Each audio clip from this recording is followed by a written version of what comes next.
And welcome back to Project of Mile. So for those who don't know me, which is probably all of you, because like this is the first video I'm doing, my name is Sonia. So I'm one of the partners who work in Project of Mile. Sorry, I'm trying to make this as real as possible and as ridiculous because I'm a really ridiculous person. So yeah. So today we are going to be talking about the effects of self-harm.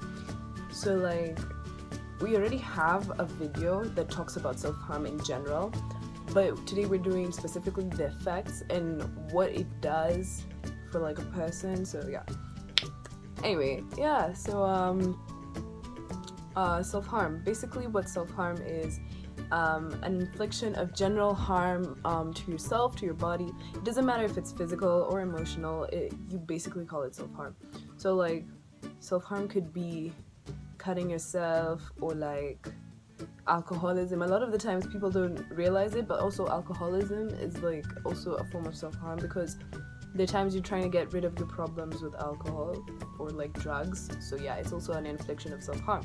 But we're going to be talking about like the general one that most people know, which is like cutting and stuff like that. So anyway, maybe I should put this out there. I've also been a person who self-harmed before. And what it gave me specifically was that it was like a sort of euphoric feeling. Like you kind of leave reality, kind of. It's like you feel so much emotional pain that the physical pain kind of like it let me look for the words, I'm sorry. This is y'all can tell this is so real, right? Because like I don't even know what I'm saying, but like so yeah, what it did to me was that it took me from the emotional pain that I was feeling at the time to physical pain, which was like better than feeling the emotional pain that I was in. So yeah, that was how it affected me. Anyway, so yeah, I did that, and it also releases anytime you feel pain or like a cut, just like a paper cut, it also releases a hormone. Forgetting the name, bio is not my subject, guys. So it releases a hormone which causes a triggerment in the brain. It's just a lot of scientific stuff, guys, and I'm not a doctor, so please understand. But there's also a hormone that's released that gives you a sensation of kind of relaxation, almost, yeah. So anyway, yeah, so that is what I got out of it. I got kind of relief from the emotional pain that I was feeling. So some of the effects from self-harm is that you also kind of feel very degraded. Okay, for me, I felt very degraded. I'm sorry if you can hear the background. So sorry, there's people in my house, so yeah. Anyway, what was I saying? I need to sneeze. Oh my god, I don't know what I'm doing with my life, but what was I saying? Oh yeah. So some of the effects, I'm trying to make this video also like not that long because I know I personally just have such a short concentration span, and like I would want this to be compact enough for you to understand it, but like also short enough so that you don't get bored. I feel like I'm a boring person anyway. So some of the effects of self-harm, I felt very degraded kind of because it wasn't that I was seeking attention, because a lot of the times whenever you self-harm, people are like, oh my god, she's looking for attention. Oh no, it's not that we want attention. Okay, sort of, kind of we want attention, but sort of we're trying to also help ourselves, because a lot of the times people can't hear us, you know, the little things like going and locking yourself in the room. We're not saying that if you're antisocial you're depressed or some shit, but like a lot of the times people become introverted, people become so closed off, and when people don't realize that, we turn to other methods because people don't understand what we're feeling, or people judge us. So I felt very degraded because everybody would just be like, I remember for the longest time I would always wear long sleeves. I would never wear short sleeves. Actually, I'm like wearing short sleeve now, but like for the longest time when they were very prudent, because I personally didn't like do like really huge ones. I like did really small ones, so like the faint ones, the ones that kind of disappear but you can still see them.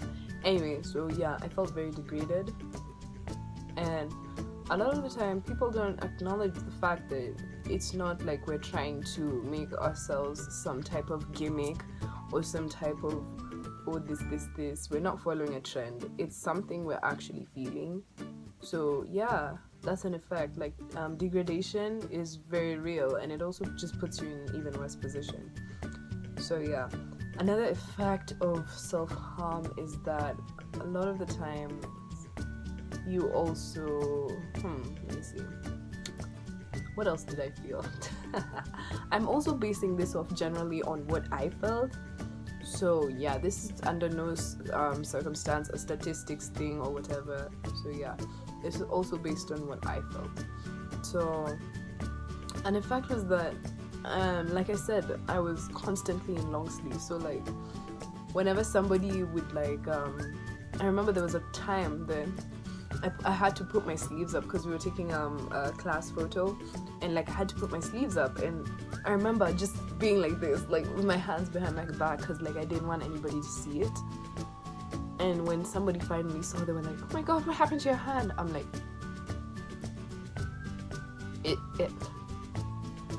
are you still asking me that question? Honestly, like I don't understand some people's ignorance.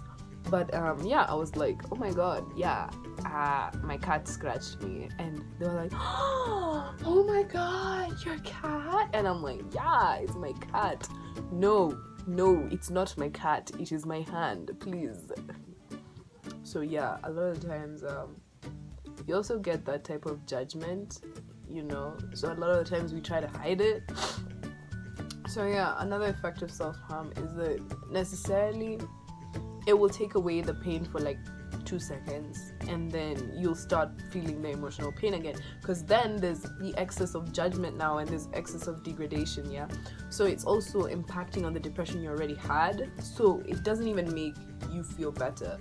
It will make you feel better for like 2 minutes, because I remember immediately I self-harmed, I would like chill for like 10 minutes and be like, I'll just be in that euphoric feeling, and then all my issues and all the things that were going on in my head would come back, and they would flood back in. Like I would just be like, oh great, so now I have to do it again. So you become prone to it. So like you cut once, you'll be like, okay, works, then everything comes back, then you do it again, and so it just makes the situation worse, honestly, because there's not necessarily a long-term benefit you're getting. For example, like if you were to go to therapy, like that is so much better than having to start cutting. But we also understand that a lot of times people don't understand. For me, I remember not even wanting to tell anybody. I literally told my teacher because she noticed, and she was also a counselor, so like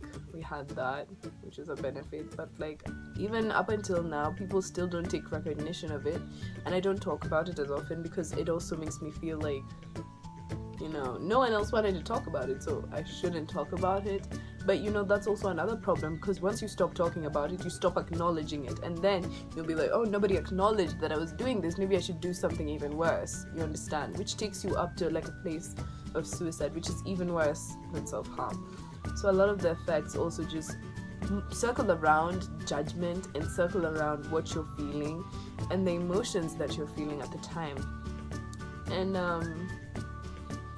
those are just some of the sad things that people go through, and like it's some of the sad things that I had to go through.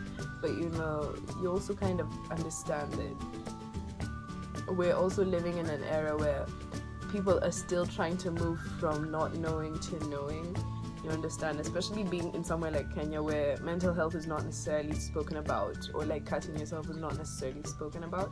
It's just now being brought to the surface. So if we were in an era like 1990s, this would probably not even exist.